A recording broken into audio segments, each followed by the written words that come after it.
Hello বন্ধুরা, আবার চলে আসলাম সোনার সংসার পূর্ণিমাতে। দেখো এখানে আমি ঠাকুর কিভাবে পুজো দিলাম সেটাই তোমাদেরকে দেখাবো। এখানে গুরুদেব আছে, এখানে আমার কালী ঠাকুর আছে যেটা তারা মা, আর এখানে হলো বাবা লোকনাথ, আর এখানে হলো আমার জগন্নাথ ঠাকুর। সব এক এক ঠাকুরকে চান করিয়ে মালা পরিয়ে দিয়েছি। আর এখানে আছে শিব ঠাকুর, শিব ঠাকুরকেও চান করিয়ে বসিয়ে দিয়েছি মালা পরিয়ে।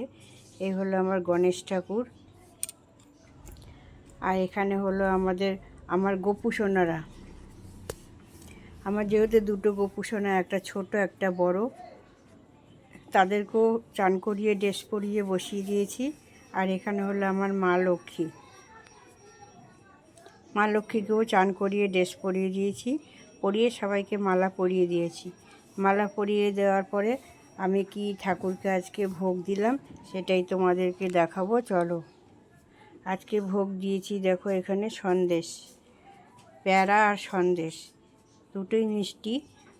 আর ভোগ দেওয়ার পরে আমি এখানে দেখো মোমবাতি ধূপকাঠিও ধরিয়ে দিয়েছি। আর পুরো ঠাকুরটা আমার দেখো, সিংহাসনটা তোমাদেরকে দেখাচ্ছি কেমন হয়েছে। ভালো যদি লাগে লাইক করবে, শেয়ার করবে, কমেন্ট করবে, সাবস্ক্রাইব করতে ভুলো না। আর চলে গেলাম আমি রান্নাতে। আজকে নিয়ে এসেছে তোমাদের দাদা ভাই ভোলা মাছ। ভোলা মাছগুলো আমি সব ভেজে নিয়েছি এক এক করে। আর এখানে দেখো মাছের কতটা পটকা বেরিয়েছে, পটকাগুলো রেখে দিয়েছি, ভাজিনি।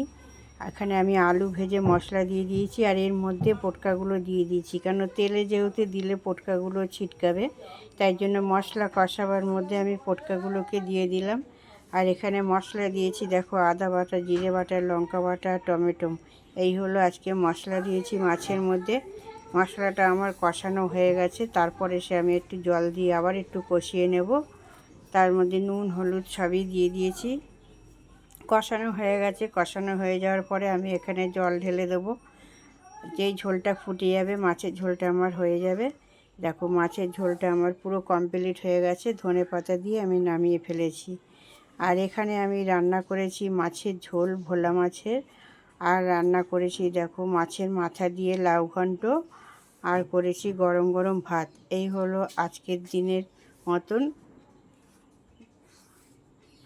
ঘন্টাটাও বাজিয়ে দিও।